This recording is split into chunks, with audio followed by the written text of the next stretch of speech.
Hey guys, this is Cole Liker. Hi, I'm Neil Collins. You are listening to the Unused Substitute. The Unused Substitute. And you're listening to the Unused Substitutes. Get off the pitch! Hey there, Little Red Riding Hood, I've got a problem and it's complicated. Going through text and I just can't ignore the signs. Hear them now, it's so loud it hurts. Hear me well and hear me howl when the full moon Long is throw, ball's gonna bounce. Dennis free in the box. Bicycle kick! Goal! Rowdies! What a play! What a shot! And it's 1-0 Rowdies! Hear me growl, you see me run, you see me jump. Try to fight, but I emerge with the prize in hand. You better watch out, it's gonna take more than what you got. Our lives are on the end, the silence is deafening. There's no help against this full moon. Don't ever say I didn't warn you, because I came to play, came to play, I came to play, came to play, I came to play, came to play, I came to Georgie play. wrist off. Well, now around the bagel! He takes the bagel off!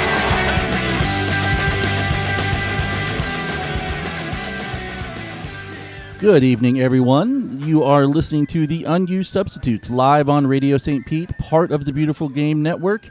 Your Rowdies Talk Radio, your green and gold gospel, presented by Roughneck Scarves and Golden Gold Press. No, you didn't miss the theme music. We're on location, and I always forget something.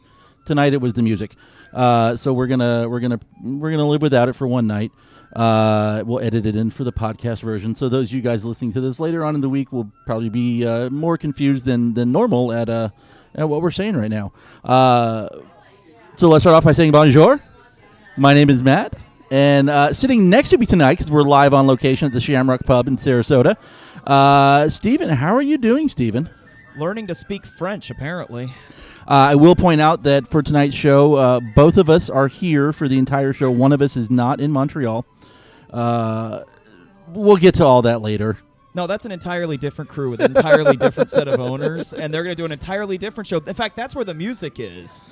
We had to send the file, and we forgot it was our only set, and so they have the only audio file for music. So when we're done, we'll re-record the podcast, and they're going to send it back to us for the playoff round, and that's going to be that's going to be how that works out. I just don't know what to call it yet, other than Dead Horse. All right, we promise we're going to get to it. We've got a kind of a rarity in that we're up against a hard deadline tonight because of other events going on at the pub. So we've got till 9 o'clock to do this. Let's hop in and get started. First off, for those of us who have lived through the last 2 days, might have forgotten last weekend, the Rowdies did play a game and won on the road, which we should really, I guess, stop being surprised about. But went up to Bethlehem. For the Bethlehem's first game in actual Bethlehem this year, and won 2-1, thanks to a garbage penalty that shouldn't have been called, and the game should have been 2-0. Anyway, Steven, your good, bad, ugly, your takes from the game. Well, I'll say this. I am loving the fact that we absolutely just crush on the road. So, I mean, this is fantastic. This is amazing, the fact that we're killing it on the road. I mean, this is unbelievable, our road record. Was it now 5 wins, 2 draws? 5 wins, and the more important thing is the fact that we're only a couple of wins away from our best road record ever. One? Like the next one, I think? Yeah, the next one I think now, is. Keep in mind, it's not the only time. We've actually had winning records on the road before. We actually did, 2013, if memory serves correct, if I looked it up correctly earlier this week. We had one more win than a loss because we had a lot of draws. It was 5 wins, 4 draws, 4 losses, or something like that. So it wasn't spectacular. So I mean, we're not on the verge of having that type of record broken. But still, I mean, this is incredible. The fact that we've actually solved the problem of winning games on the road, and not just winning, we absolutely dominated literally every aspect of that match. Mm-hmm. I mean, we might as well have been playing like an under 12 boys team. I mean, it was silly. Although, let's point out to boost ourselves up some more, 2 of the players from that game One of them is starting for Philadelphia Union tonight, the goalkeeper, and another one is on the bench for tonight's game, who started for the Steel on Saturday. Let's just face it, though. Those are almost like pity assignments. It's one of those things where they just need some bodies because of the Gold Cup, I'm sure. So right. So overall, your impressions from the game? What? There's very little bad or ugly, other than that stupid penalty call. But what stood out to you as probably the best thing overall? Yeah, I mean, that honestly, it's one of those games where, like, when everything goes right, how do you critique it? I mean, and to a certain degree, right? Like, it's an amazing game. I mean, every aspect of that, it's almost like Philly just didn't even, Bethlehem. Like, it's, I mean, funny enough, they actually played in Bethlehem this week, so it's like I really shouldn't screw that up this week of all weeks. But that, I mean, come on, every aspect of that, it's like the Steel didn't even come out to play the game. Tejada got a little soon to be. I don't want to say it was a send off, because I think he's still around for another game or two before he goes off to Panama. Oh yeah, but definitely showed why Panama's interested in him. Had a foot in every goal. Yeah, no, I mean, when I'm looking at that game, I mean, obviously we were playing this immense, intense pressure, and that was, I think, the big thing is the fact that we prevented Bethlehem from getting any kind of rhythm there for the first 75 minutes of that game. You know, and that was the thing, is that was all pressure. That was all Jan Ekra. That was all Jordan Doherty. That was all Caleb Richards. Caleb Richards. I mean, that's Steinberger. That's the name I was slipping my mind on there. I mean, that's primarily the three midfielders just shutting everything down the moment they get the ball. And we swarmed them from the moment that ball was kicked off until about, that would be my only critique, is right around the 75th minute, you could tell there was like an attitude shift where all of a sudden, like, all 11 players were inside our third of the half. And it was like, wait a second. Why are we not playing the same game plan anymore? Right. Like for most of that last 15 minutes, most everybody was on our half of the field and nobody was pressuring up the field. And I was like, stop this right now. Get a third. Like, don't give them a sniffing chance at the end of the game with a stupid PK call, because of course what happened is they had a stupid PK call and made it interesting at the end when it should never have been interesting. That game should have been 6-0. Yeah. I did like, I think my favorite moment was, I mean, honestly, the first goal, the fact that Bethlehem's got pretty much all their players back in their own part of the field, most of them in their own box, and Tejada's still unmarked for that ball to just fall in front of him. Oh, that was hilarious. And to tap home. It was hilarious. I mean, when you have two players that go up for a header and both miss, Tejada's going to be open. I think one of the big things about that game, and especially when it came to the two goals in general, or at least, and more or less the second goal, obviously the first one was a set piece, but the second goal in particular, first of all, Steinberger's tracking back all game was fantastic. It was phenomenal. His defensive pressure from that spot was more than fantastic. The other thing that I noticed is the fact that we, with Gonzatti, that second goal happens because Seb takes on literally 4 defenders by himself. When Steinberger takes that ball away in the midfield, he passes it up to Gonzatti. Gonzatti runs straight at the middle of the field with the ball, and 4 players wrap around him. So guess who's left on a one-on-one out in the far right side is Tejada. All by himself, like with just one guy nearly kind of only loosely covering him. So, of course, this is what I've been preaching. This is what I've been saying about what I want from this team is don't be afraid to take people on. Don't be afraid to draw people to you, because guess what's going to happen? You're going to have an open guy on the field somewhere. Just make a small, lazy pass, and guess what happens? You take the shot, it goes off the post, and then Seb follows up. It's perfect. It's exactly what we should be doing, is plays just like that. Especially when we have a quick transition where is a midfield takeaway, and you just immediately switch to the offense. That's exactly the way we should be playing. I was also glad to see that, I guess we had to chalk it up to the location, because this was a Bethlehem team with a lot of different players than the last few games that we've played against them in the league. Still managed to get a little chippy near the end. Yeah, I mean, some of that's going to be frustration, like especially from their half. I wasn't too concerned about that. The only thing that I'm concerned about is, and I've said this before kind of quietly, privately type of thing, is Chiquite sometimes worries me. Only because, like, he's not afraid to start a scene. He's not afraid to try and get under the skin of the opposing team. Don't get me wrong. To a certain degree, I love it. I love that kind of attitude and spunk, and I love the gamesmanship from it. I think you need a guy like that on your team. But he's eventually going to get caught. A referee is going to see that he's kind of embellishing it to try and draw a yellow card. He's going to eventually get himself a yellow card when he shouldn't be. And that's one thing that kind of worries me. If it, I don't know, maybe it becomes a trend. Maybe referees start noticing it. Maybe a linesman's paying attention to it. And in a game where it might matter, maybe that might end up hurting us. I don't know. Don't get me wrong, though. I think it's fun. Don't get me wrong. It's fun to watch. Like, it kind of feels. I mean, like I said, I think you need a guy like that in your team, and I think that's the price you kind of have to pay on occasion for having that kind of guy in the team. Is a possibility of that happening. I think I know who you're going to say, but give me your man of the match. Well, I think I said this on Twitter earlier this week, but my man of the match in that game is Steinberger. His defensive play, tracking back, I mean, he is the reason why that Bethlehem could not do anything on offense at all on that first half. And that was because he was just killing everything by quickly switching into a defensive mode. Again, some of this is I didn't, with all the other stuff happening this week, I didn't do the research I wanted to, unfortunately. But, that was easily an amazing performance. But, like, Jan Ekra looked great. Sean Barry looked great. I mean, I was really impressed. Sean Barry, they said, it's his second appearance since mid-April. To come in and look like he had no rust on him at all, I was really impressed by that.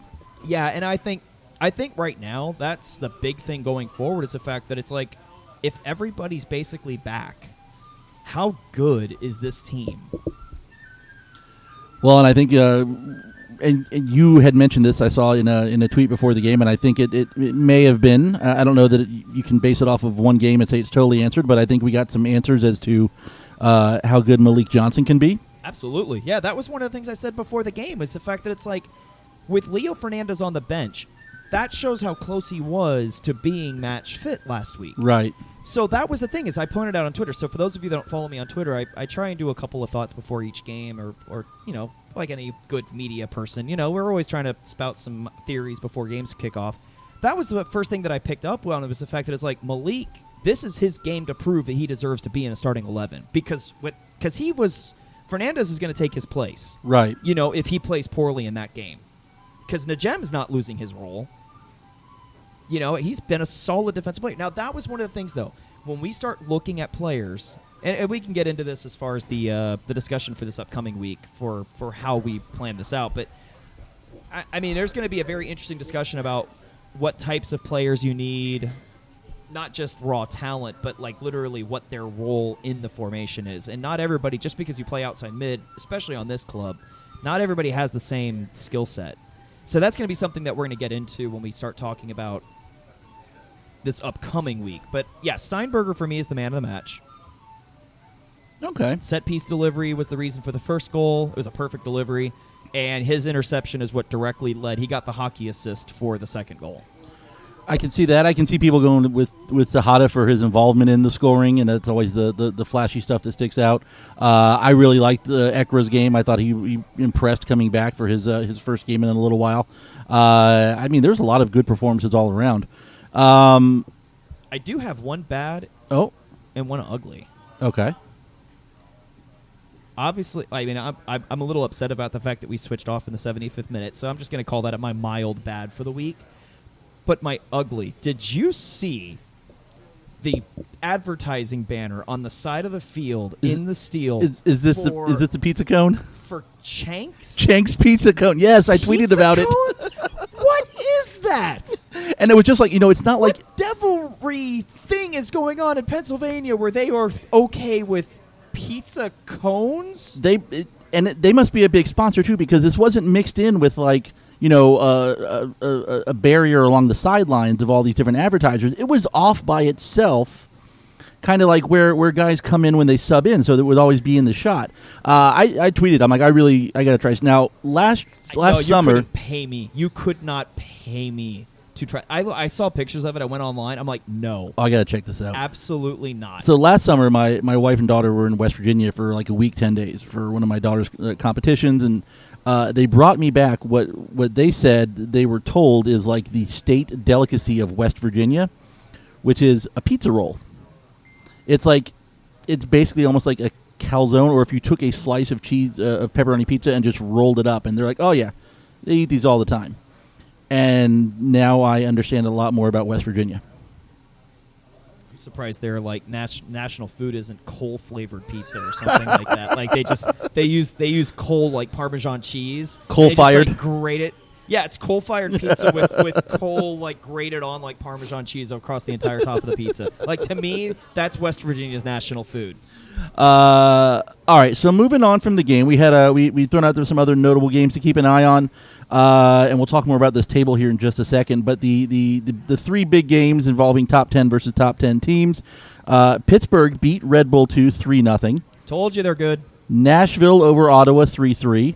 And Nashville and Ottawa drew, not over, 3-3. And although the way Ottawa's been playing, maybe getting a 3-3 draw is kind of a win for the opposition. St. Louis 2-2 draw with North Carolina FC. And in fact, if you look at the top 10 from last week and this week, of the teams that started Saturday in the top 10, only the Rowdies and Indy won. Indy's moved up to second in the overall table. Pittsburgh won also and moved into 10th in the overall table, combined with Bethlehem's loss and jumped ahead of them. So everyone else, Red Bull 2 lost, and then everybody else drew. So it was a nice weekend for us to go and get a win. We wanted to put some space between us and other teams, and we did, although every other team except for 2 in the top 10 has anywhere between 1 to 3 games in hand on us. For example, Indy's right behind us. Point-wise, they're 3 points back, but they've got 2 games in hand. There are some teams that are going to be making up some of these games this week. They've got multiple games coming up. So we'll see where that ends up affecting us, but we just have to keep winning, which Saturday is the midpoint of the season. It's not a fluke anymore. It's a trend, in my opinion, that this is a winning team, especially a winning on the road team. And we're going to have we've played 7 games on the road out of we've got 30. So 7. Like, we still have 10 road games left. So to already have 5 wins out of 7 and a lot more road games coming up, we're actually averaging 2.4 I saw points on the road as opposed to like 1.4 at home. So road games might be a nice thing. We've had more home games than road games at this point, so that will affect it. But your top 10, your notable games coming up this weekend tonight, actually, Ottawa and Charleston are facing off, and so is Nashville and Red Bull 2. Indy is playing Louisville on Saturday, North Carolina, Nashville, and Charleston, Red Bull 2 on Saturday. And what's interesting about that is obviously having those notable games on the night. Ottawa and Charleston are currently tied in the 54th minute. That game is going on right now. So, yeah, we'll keep you up to date if we see anything happening in the next hour as far as that's concerned. But because that game should be over by the time we're done with this show. So I think so. But it's important to note that Ottawa's playing tonight. Unfortunately, this can't go to like extra time and penalty kicks like a tournament game could. True. That would be nice. True. It's worth also noting, though, that this is only the second midweek game they've had to play all year. It's because of the metric system, isn't it? Yeah. Yeah, I knew it. Yep, there it is. Knew it. There it is. So that's how Montreal's going to convince St. Petersburg to do it. They're going to just use funny math, and it's all going to be metric system. That's how they're going to do it. They're actually going to play 93 games up there, metric games. So your current top 10 overall on the traditional table, Rowdies are still on top, 33 points. Indy 11, 3 points back. Red Bull 2, 1 point behind Indy. Nashville rounds out your top 4. North Carolina FC is in 5th. Louisville 6th. Ottawa in 7th, Charleston in 8th, St. Louis 9th, and they were one of the ones when we played them earlier that were it was a top of the table kind of matchup. They've had a little run of poor results and have slipped down, but I think they're still going to be a playoff team by the end. And Pittsburgh is your number 10.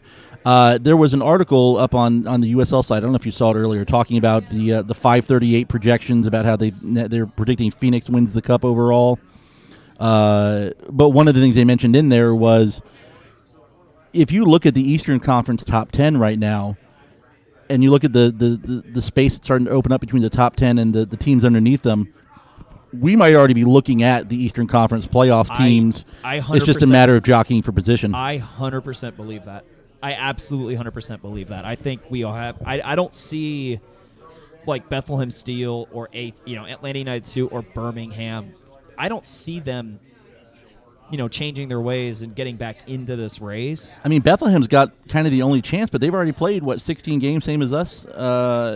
They're 3 points back, but they're so far in the hole right now. Yeah, all the rest of them are Atlanta United and Birmingham and stuff are 6 points and beyond back. Like we're halfway. I think you can write those teams off already. It would take for any one of those teams to get in at this point, it would take a mammoth collapse from somebody in the top 10 right now. Yeah, it's not enough for those teams to win. They've got to have some help from above too. Exactly, and I would think that if I'm looking at this, as far as teams and kind of just projecting, if any team in my mind is going to falter, it's Charleston. That's who my prediction would be. If a team doesn't make the playoffs from the top 10 right now, Charleston's the team that's going to fall apart. I could see that. I could see, St. Louis has had their last 5 has been a mix of draws and losses. They're still alive in the Open Cup. I think they're going to have another game, and with some fixture congestion coming up, that this might start to take a toll on them as well. That could be a possibility. I think Charleston probably would be the most likely, though, at this point. Pittsburgh, like we've been saying, to keep an eye on them. They're starting to round into form a little bit. 2 straight wins, 2 wins and a draw in their last 3. So they're starting to pick up spots, and as they make up games, start to get into the spot that we thought that they would end up being in. Yep. So let's hop over, take a look at our points per game table. Indy is your new points per game leader at 2.14 points. Rowdies right behind, 2.06. So not too far. Red Bull 2, 1.93. Nashville, 1.81. North Carolina at 1.8. Ottawa, this weekend's opponent, 1.71. Louisville City at 1.58. St. Louis, 1.54. Charleston, 1.47. And Pittsburgh at 1.46. If I'm not wrong, this is the first time where the points per game top 10 are the same teams as the traditional. Not the same spots, but the same teams. Yes. And but that's what we're talking about when we say about the fact that the top 10 have really started to separate themselves from the rest of the pack. You see it in points per game because there's a half a point per game difference between the 10th and 11th spot, between Pittsburgh and Bethlehem. Right. I mean, you're going from a 1.46 to a 1 flat between 10 and 11. That's monumental in space. And then you got Bethlehem and Loudon are 11th and 12th. Excuse me, with 1 point even from their games, and then you drop under 1 point.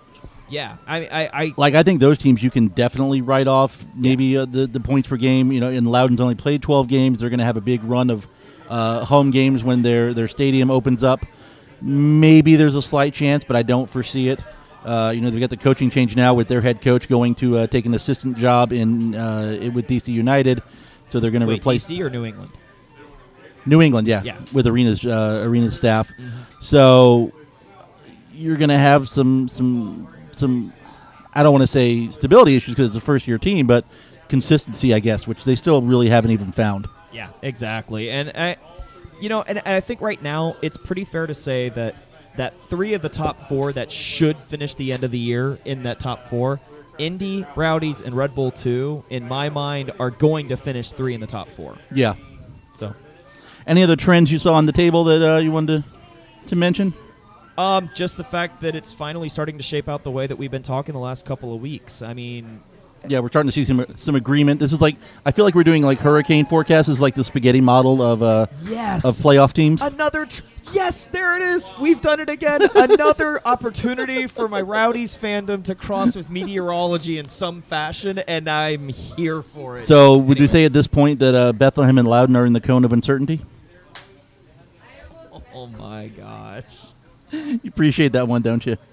Oh, I'm nerding out so hard right now. All right. Anything else from the table before we get into what is going to be a long discussion on various topics? I'm ready to start talking about various topics. All right. So first up, as people have probably been waiting for us to talk about since the the news came out yesterday and today. Caleb Richards is in the team of the week, which I think is his first time being mentioned and recognized as such. So it's about congratulations. Dang time, considering that man is arguably the player of the year right now. If the voting had to happen right now, he's my vote for player of the year. It's unbelievable to me that it took this long for him to actually get a team of the week honor. So that brings up something I want to mention next week when we do next week's show is we'll be at the halfway point. I want to go back and talk about who have been our best players in the first half. All right. Well, I already keep that in mind. Yeah, I mean, spoiler alert. He's my choice too, and I'll tell you something else there's later. There's a double spoiler alert. God, what are we, French? What the hell, man? Well, maybe he has a bad game and we have to revise it. We'll see. Other news that we'd heard whispers of the last few days, but got confirmation today. Brandon Allen has been. What they said, transferred, acquired. I'm interested. Was a fee paid? Is there considerations? I would bet not. Is there a hotel room or a bus involved? Is there team balls coming back the other way? I don't know. Can we get some? Can we get some Memphis fried chicken? I would be surprised at this point if there was any fee at all. I've got a feeling that this is just one of those situations where being in the division that we're in, it's probably one of those, he didn't want to be here because he knew he wasn't going to get playing time with everybody getting healthy again. Right. And he wanted to play. And everybody's like, rather than paying somebody for not doing anything, let's just go ahead and let him go over to Memphis. Yeah, tear up the contract, let him sign there. Just kind of turn a blind eye and, okay, we'll let you go over here. Yeah, I mean, he was, and we talked about this at the beginning of the season, one of the guys, we started out with 7 forwards on the roster. And Malik didn't get to play early on the season because he was injured. Jaime Siaj hasn't played this year yet because of injury, but I hear he's getting close to, I wouldn't be surprised if he might pop up on the bench in the next week or two. But now that you've got Malik in, and I think they've gotten to see what they needed to see from him. And Tejada was a question mark coming into the season. How is he going to play in his first season as a pro? And has obviously established that he's got the quality and the ability to do that. That there's going to be an odd man or two out in some of these positions. Yeah, and that's part of the thing too. Is this roster right now? I mean, we were talking about versatility, right? Like having the depth and having the versatility of being able to switch players around. We're now at a point in the season, finally, with everybody healthy. Granted, we've only got 23 players, which is still a little weird, but that it's so low in some ways. But now that we're healthy, we're in a position that we can really start having some fun doing some mixing and matching. Do you foresee this maybe being part of also acquiring some new players, bringing in some new faces? Well, okay, so if we're going to speculate about player movement, I mean, the Brandon Allen thing isn't really that surprising. Here's the thing that's going to get me. Does anybody out there in the global soccerdom of sports, does anybody make an offer for Jakite? That's the big question, because he is literally the reason why we've had the best defense in second division in America. It's literally him. It's a 3-set back. It's literally him being this just dominant force of nature. Does anybody out there give a shot at bringing him on? Well, and here's I haven't paid enough attention to MLS to say to know whether or not who might be helped by a defender. So I'm not sure. I don't know if there's any because I think it would have to be an MLS move. I don't know if you're going to get that many eyes from overseas, especially they're just gearing up for preseason. Maybe he would be invited in for a trial or something, based on offer. But I don't see us letting him, go and do something like that. It's hard to say though. I mean, look, 2012. I mean, let's rewind the clock a little bit. So 2012. Yoshitaki, we are dominating the NASL. Going back to the last time we gave up our best player? No, there's another example I'm about to show up. Okay. So Yoshitaki, we were killing the NASL, and we ended up allowing Yoshitaki to go to the Hong Kong League, I believe is where he ended up going, because it was like a B team for a team from southern Japan or something that played as a sister club. I was convinced we were doomed that year when that happened. Well, we almost did. Because we sold him. He was like the attacking heart of our club. And he goes over to the Hong Kong League, and our team just stumbles its way into the playoffs. That was what everybody was saying, is we did nothing but draw our way into the playoffs. Right. So that's example number 1. Example number 2 and example number 3 are 2 years ago. Damian Lowe and Deshaun Brown. Because here we are 2 years ago. We had a great season going. Great season. And what do? A couple months, right in July, I think it was, right when we're looking at the fact that we're going to have this great playoff seed, this is going to be a great playoff run. What do? We allow Damian Lowe and Deshaun Brown to walk away. Now, granted, from what I understand, there were contractual reasons why that had to happen. But there's a trend with this team where if we've been good, we tend to let people go. Yeah. And that kind of scares me because, like I said, of all the players, there's 2 players that I would think are decent targets. Jakite, and if Caleb Richards gets an early recall to join Norwich as a part of their preseason. I can see that, or even if they call him back early just to give him a rest before the preseason starts. Yeah, I could see a situation where they might request. I mean, just like with Marcel Schaefer in Wolfsburg, our season started to go bad, and so they asked for Marcel earlier, because that was always the part of the agreement that he would go back. Well, here you've got a lone player who's been phenomenal at our level. It would not surprise me at all if somebody from Norwich picks up the phone and says, hey, we kind of want to invite him over to camp. Would you mind if we kind of switched him out with somebody else and sent somebody else over to Tampa Bay? Yeah, well, and I don't remember if I told you about this, but I did see they did have an announcement late last week, early this week, about a signing of a kid who they said would probably go into the U17s right now, but is somebody they're big on for the future. So I would not be surprised if part of that, the early part of that future ends up with a stint through St. Pete. Yeah, and I mean, this is all wild speculation, right? I mean, we don't know what's going to happen, but I would think that those are 2 players that, if you might see more movement from players leaving, I think that would be the 2 that I would look at as possibilities. Now, as far as acquisitions go, I mean, really the sky's the limit. It's just up to what the Rays and what Cohen want to spend on as far as players acquisition. We've only got 23 players, and 3 of them are goalies. We're down to 20 field players. That's not a lot. So you agree with me that we're going to see David Silva here then? No. We're going to do the most ultimate... You're shaking your head, yes, for the people at home who can't see this. No, we're going to do the ultimate surprise move, and it's going to be the infamous Zlatan to Rowdies. That is the groundbreaking rule. Because what's they're going to do it for Pendleton. No, because we're going to do this. We're going to do this with the Montreal theme. Okay, we're gonna use the pitch of having Zlatan to come in here to be a part of an MLS joint stadium proposal to do the Montreal thing, to do everything all at once. It's going to be this one massive splash thing. We're gonna bring in LA Galaxy for the Suncoast Invitational next year. There it is. And then not let Zlatan go. # confirmed. All right. So I guess we need to get to this then now. The Rays. We'll have to do some background detail on this for the people listening who aren't as in the area, because I know we have some listeners from outside Tampa Bay. Listen to this. Tampa Bay Rays, Major League Baseball, as of the end of last season, are now the owners of the Tampa Bay Rowdies. The Rays have had consistent problems drawing crowds to Tropicana Field for baseball games. However, they are stuck there in a lease until 2027.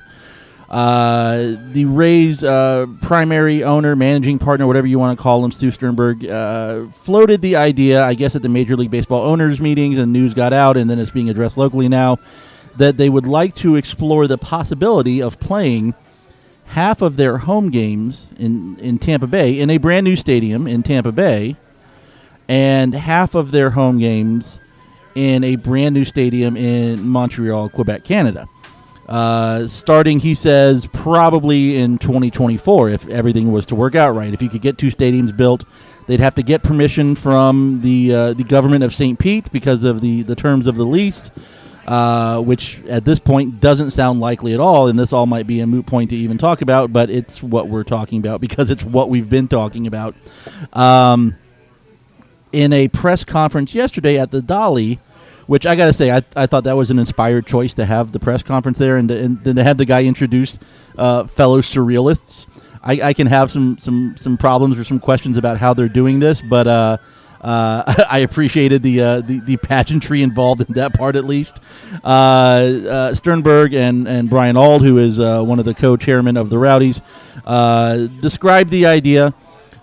Stu mentioned the idea at one point of a open-air stadium, smaller configuration, because basically they would play their spring home games in Tampa Bay when it's not like burning hot yet, and then when summer rolls around and we have heat advisories telling us to stay indoors, that they would be in Montreal to play games up there. Whether or not Montreal is a good spot to go to, I mean, they don't have a team anymore because no one went to watch them either. And we're not going to talk a bunch of baseball stuff here, but it was mentioned the possibility of building a stadium that could host the spring Rays home games as well as soccer games, which we assume, seeing as how Stu never mentioned the name Rowdies, that this is what it's referring to. And this got a lot of people, ourselves included, slightly inquisitive, bit upset. Just a bit. Because as we know from Louisville, as we know from Vegas, as we know from Steinbrenner Field, as we know from Yankee Stadium, as we know from lots of places, soccer in baseball stadiums doesn't work out. It doesn't work out for the soccer teams, and it doesn't work out for the baseball teams either. It's not a good fit for either side of the situation. So, Stephen, I broke this down into what we don't know, which is a lot. What we do know, which I think is very little, and what we think we know, which is like one or two things. So to start off, what we don't know. Well, I mean, here's the thing about this, and this is where we have to start with this whole conversation. They can't do anything without getting some kind of approval from the city first. You know, I saw. Were you following along with the press conference or on Twitter yesterday when that happened? Yeah, I was. So there was some comments where Stu had mentioned, talking to the guys in Montreal and kind of establishing a timeline and setting some parameters. And everybody went, isn't that breaking that itself the lease might be a lease violation? Did that? Yeah. Like, hello. Because they had to get permission from city council just to even go talk to people in Tampa or look at places in Tampa. Exactly. And that's the thing. It's here's what we don't know. What we don't know about this plan is literally everything. Basically, yeah. And it's funny because we want to say that out front, but here's the reality. There's literally no plan for where they actually want to build an open-air stadium. There's literally no plan. You want to know a place that got mentioned? You want to know a place? I'm going to get there. Al Lang? I'm going to get there. That was mentioned? But it's a possibility. I'm just... It could happen. But here's the thing. And this is where Sternberg and them were saying is like, this conversation about a split season doesn't even, like, we don't even get to the stadium part if we don't agree to that first. Right. And if you listen to a lot of the media heads around here, if you read the stories, everybody is saying that there's no chance if you follow Mayor Kreisman on Twitter that they're ever going to agree with a split home stadium thing. So there's a degree of, why are we even worried about a split stadium thing with the Rays and the Rowdies combining if they're never even going to get to that point? Yeah. So there's one perspective there where we can almost kind of sit back and just laugh at the next 5 years of them just kind of fumbling around again. But what else we know, or what else we don't know? Here's something. There were 4 sites that were kind of named. All of them were all basically named before. Right. Right? Is building another stadium at the Trop, building a stadium at Derby Lane, which apparently got shot down already because apparently the ground isn't suitable for having a building of that size there because of flood issues and the type of sand that it's there. Something I heard. Don't know if it's true, but it's something I did hear. Obviously, Ebor's still being floated for a possibility because that stadium might work out with a smaller price tag for that location, so that's still kind of being floated. But then, of course, the one that's most relevant to us as Rowdies fans was the idea of building an Al Lang Stadium, which there's problems with that. And right before we went on the air, we put out an article. Jake Nutting did an exclusive interview with Brian Auld and Lee Cohen, and we put the article out literally right before we went on air. And first of all, here's the scary part. They were not expecting the vitriol from Rowdies fans Yeah. about this proposal. They didn't think that we would have an opinion about this at all, which is amazing because what did we literally just do 2 years ago? We literally just convinced the city for a special election with the help of Rick Baker, with the help of, obviously Bill Edwards was a big part of that. We literally just got the city to say with what, an 87% vote for those that actually showed up and passed their ballots to say, yes, let's build an exclusive soccer stadium renovation for an MLS expansion at Al Lang. Why would anybody think that 2 years later, only 2 years, in fact, in some ways it's almost less than 2 years later, the idea of then sharing a stadium at the same location would be tolerable to anybody that wears green and gold every weekend? How is that even fathomable that you would not think that we would have an angry reaction to that? Well, We have a home. We have a building that is literally only ours. To go from that to a shared facility is a step down in every way of defining it. Yeah, my single overriding concern in this is the impact it has on the playing surface, because we've lived through Steinbrenner, we've lived through Al Lang with a baseball diamond and with pitch oriented in different directions, to where we are now, which, say what you want about Al Lang being a former baseball stadium or, not having, a traditional stand set up or whatever, we have one of the nicest surfaces to play on in all of American soccer, in any level. I'm going to say this. It's second division American soccer. I think Al Lang is one of the best stadiums in the league, period. Yeah. Even aside from pitch, which, granted, the team that does that is an amazing team. And I respect every one of them for the work that they do there, for the work that they do at the practice field up at USF St. Pete, for the work they do at the facility for Tampa Bay youth soccer up at the Waters Complex and maintaining that facility. They are amazing what they do. But I think the building as it is still, after what, this is the 9th season we've played at Al Lang. Yep. We've won a championship in that building. I'm sorry, but it's starting to grow on me.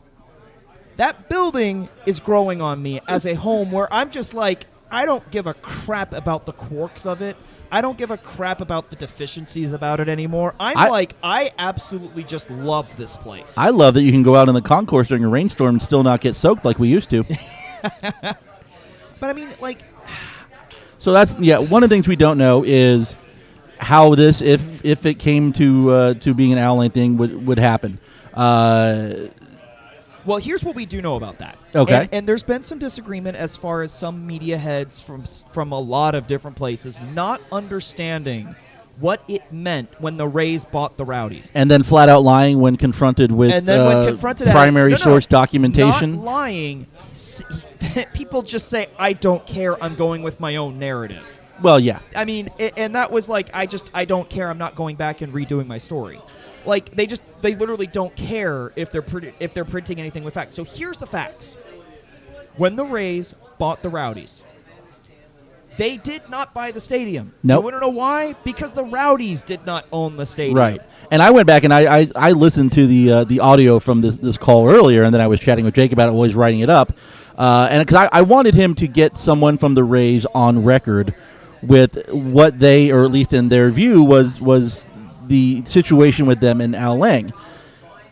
And Brian Auld says it in the call. We don't control anything. We're managers. We don't own it. We can't do whatever we want. Nothing can be done without the approval of council and a referendum outside of the MLS referendum that was passed before. Like, yep. They can't go doing what they want, despite the people who are trying to tell you that that's exactly what they can do. Yeah, they're wrong. Those people that say that they can do whatever they want are flat out wrong. They would need to get a new agreement in place, a new referendum to have an extended conversation about with the city negotiating a long-term lease of the land. Then they would have to go through the city council process for any kind of an actual stadium design. And then they would have to have it voted on by the county again, by the voters in a referendum. And I can't. I don't know about. the second vote. I think if you're building a new stadium on that site, because it meets the description of a substantial change of that's right. the use of the site.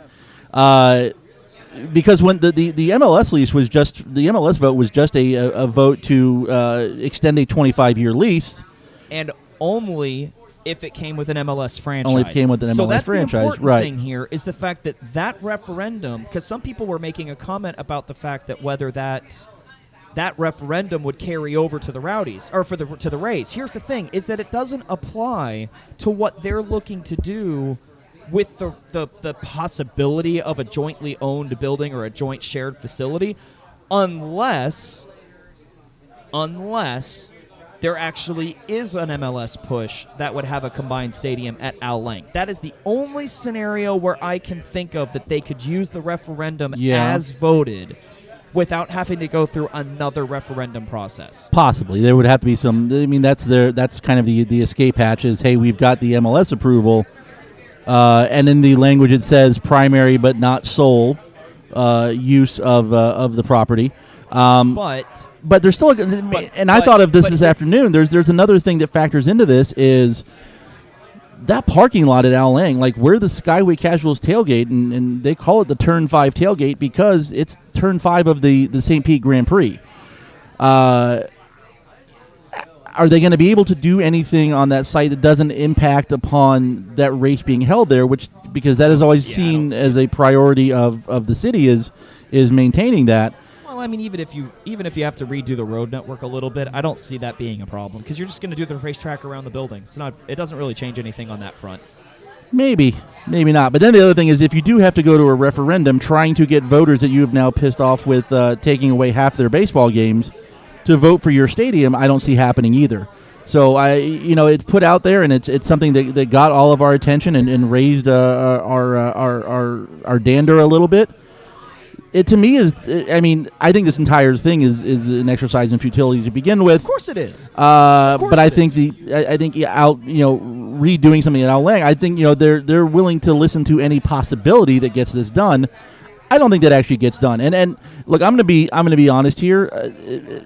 I don't care what happens with the Rays. I don't care if they play half their games here, half their games in Montreal. I don't care if they move to Montreal. I don't care if they just get contracted, other in the way that it impacts us. And all things being considered, I know we have a lot of friends and fans and listeners who are also big fans of the Rays. So I guess if I had to make one choice, I'd say keep them in the area because I know a lot of people are into it.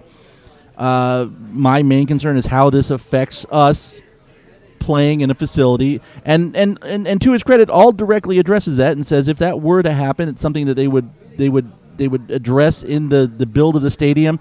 They mentioned in the call and in the article Jake wrote it up too, the possibility of hosting USF football games there, which in my opinion is never going to happen if you can't fill Raymond James. That's dead before it even hits the ground. But they're very aware of the concern, the impact that infield dirt would have on this and building around that. I will say, and I'm not going to put the entire audio out there. Maybe we'll have clips or stuff from it because there was some stuff off there that that's just kind of this random discussion. There's no mustache twirling villains in this scenario. Maybe people look at Stu Sternberg that way, but it's not I look at Stu Sternberg that way, but I mean, listening to these guys and the stuff they have to say and especially with Lee Cohen on there as well, and kind of giving his putting his name, his voice to vouch for some of it. I truly believe that they're sincere in wanting to do right by both teams, honestly, and both teams' fans. I don't know if they're capable. I don't think this idea flies anywhere in the Bay Area. I'm going to wait to get really mad until I have something really specific to get mad about. Yeah, and that's part of the thing, too, right? In the article that we posted, that Jake did with the interview, right before we went on the air, one thing about that's really important is the fact that we asked a direct question. What if the Rays get the approval for a split, for a sister city franchise? What if the Al Lang thing doesn't actually happen and they build it at a different location, whether the Trop, whether Ybor, something of that nature? What would happen to the Rowdies? would they try and forcibly move the Rowdies out of Al Lang to go to a stadium, say, in Ybor? Now, Ald was kind of non-committal to that answer. I mean, granted, everything is hypothetical right now anyway, so he's not going to commit to anything before it, a pencil has hit paper for a sketch. I mean, we're still way before we have to really have those kinds of discussions. But he did specifically say, he's like, look, if it depends on the economics of it all. In a lot of ways, that was basically the answer, he said, is that if it makes sense to keep the Rowdies at Al Lang as like an independent thing from whatever the Rays are doing for a stadium idea, he says then we'll explore that option. So here's my takeaway from that.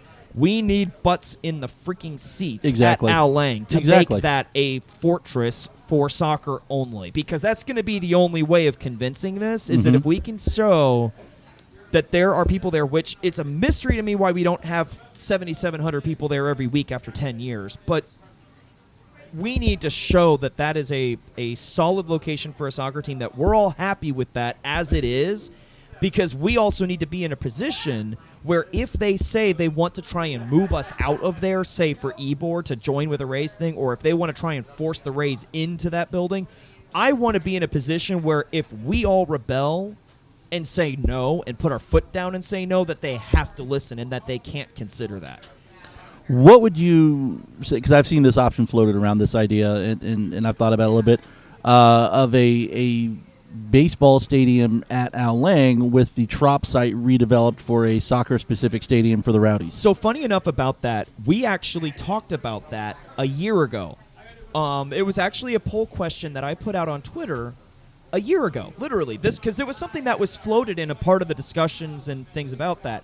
Most people would prefer to stay at Al Lang rather than a brand sparkling new soccer-specific stadium at the Trop site. That was the poll results. In fact, what surprised me about that poll result is that it wasn't even close. Mm-hmm. There was something like 60 or 70% of people voted. Granted, it's unscientific. It was just Twitter. Right. But it was literally 60 to 70% of people saying they would prefer to stay at Al Lang or a renovated Al Lang rather than a brand new Louisville City type soccer specific jewel at Tropicana in the parking lot when they redevelop it. That was stunning to me about a poll result. But that was a year ago. That was before we were talking about all of this. That was before this was even a twinkle in anybody's eye. Before the Rays even announced that they purchased the Rowdies, before that ever came out as a topic of conversation. That was literally before all of that happened. And Rowdies fans resoundingly said they would prefer to stay at Al Lang. Okay, would you accept it?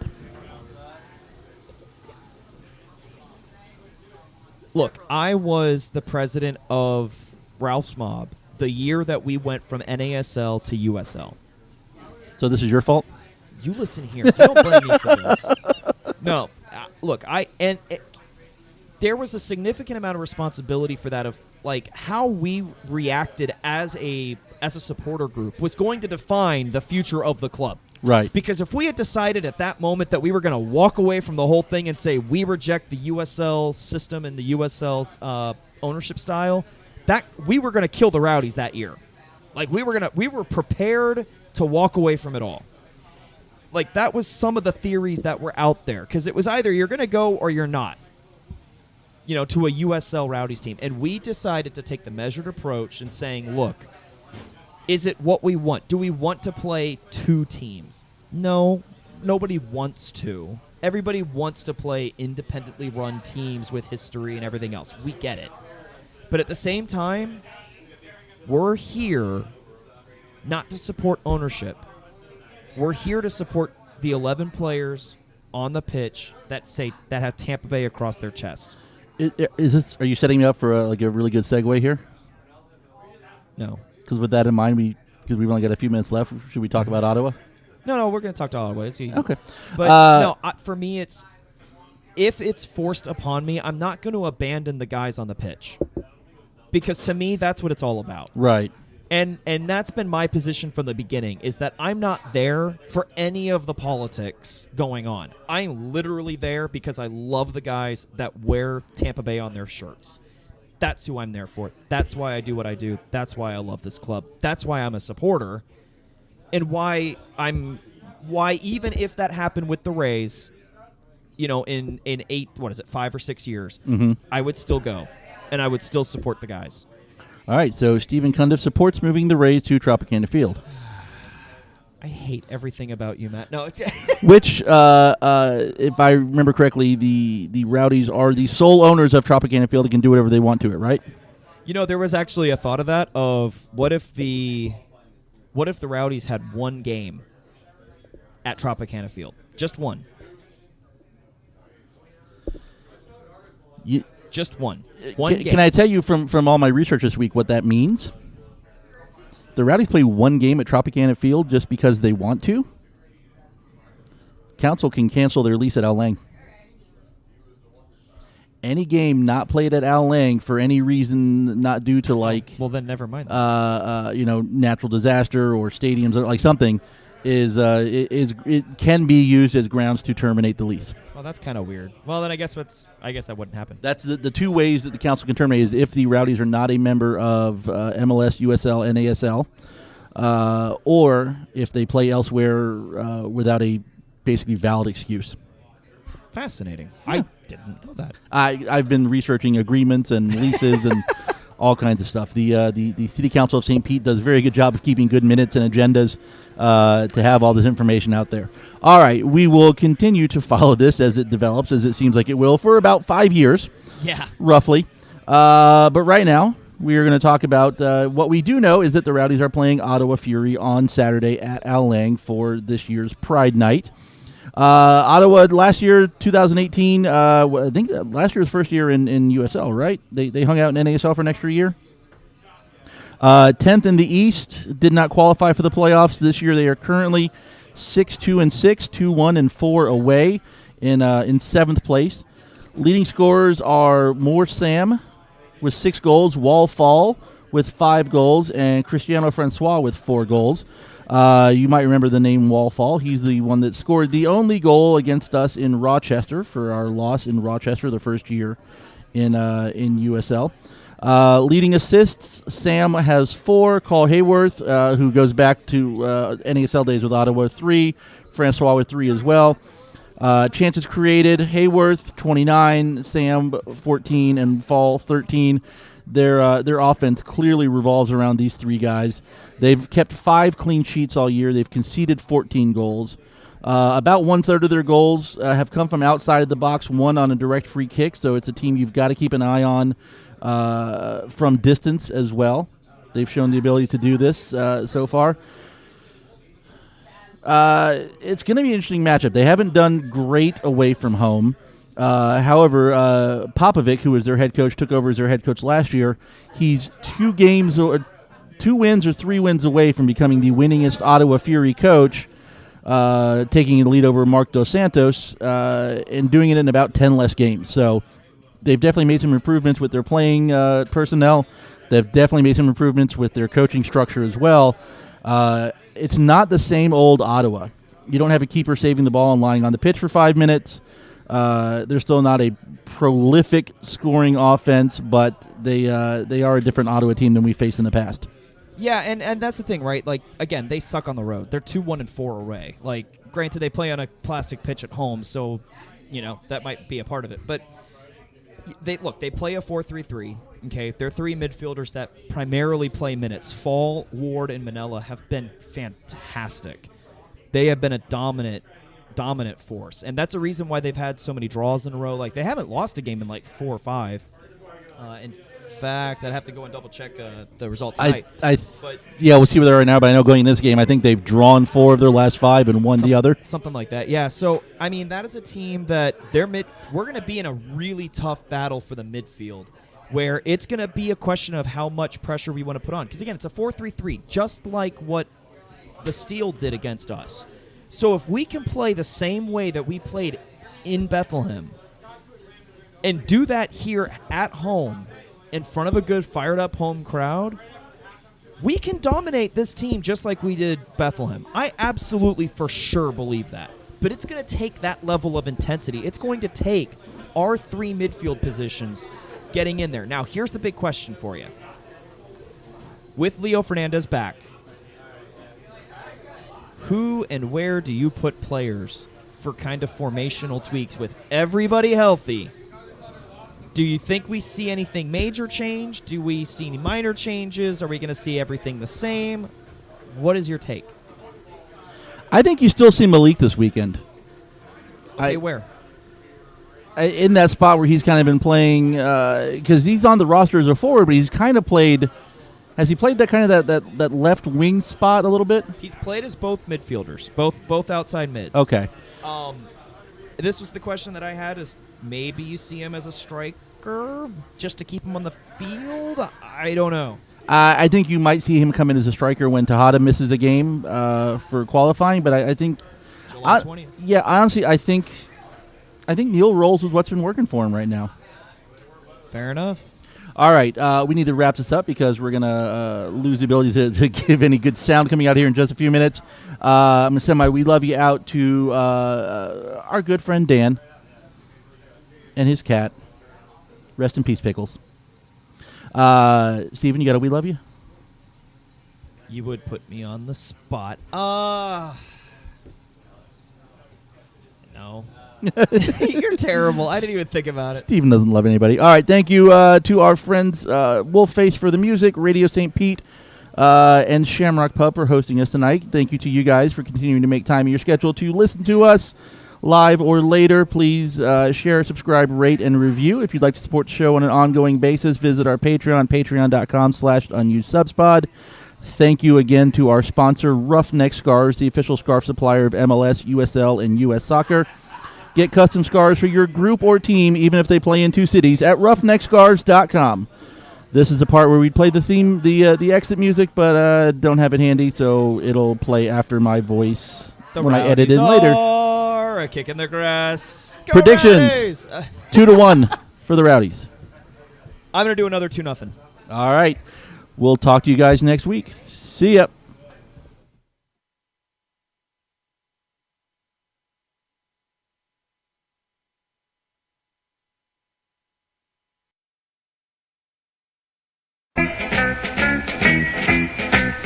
The Rowdies were here, the Rowdies were there, they kicked the wall around. The Rowdies were here, the Rowdies